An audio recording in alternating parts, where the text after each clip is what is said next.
ٹے اندر آ کر دروازہ بند کر دیا اور چیئر پہ بیٹھ گیا۔ ٹے تو مس لینی کہاں ہے مسٹر جنگکوک؟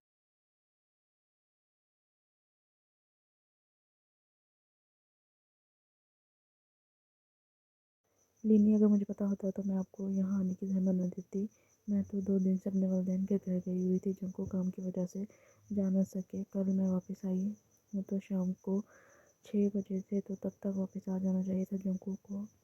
میں نے سوچا میری غیر موجودگی میں وہ آ کر کلب چلا گیا ہوگا، مگر رات کو بھی نہ آیا، اس لیے میں نے آپ کو کال کی۔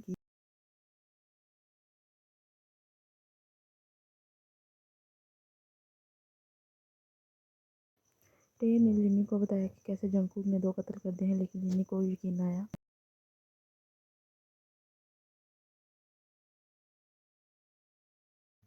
نہیں، میں نہیں مان سکتی، جنگکوک ایسے نہیں ہے، وہ بہت نرم دل ہے، وہ ایسے نہیں ہے، میں نہیں مان سکتی۔ ٹے نے بہت کوشش کی لیکن لینی نے بات نہیں مانی اس کی۔ اچھا میں چلتا ہوں، جب جنگکوک آئے تو مجھے کال کر دینا، یہ کہہ کے وہ کھڑا ہو گیا۔ شہر میں بہت خوف چھایا ہوا تھا۔ اس عرصے میں ایک اور قتل ہو گیا تھا۔ جنگکوک اس وقت شہر کے آخری سرے پر بنی ہوئی رہائشی عمارتوں میں سے ایک میں موجود تھا، جہاں ابھی آبادی نہ ہونے کی وجہ سے خالی تھی۔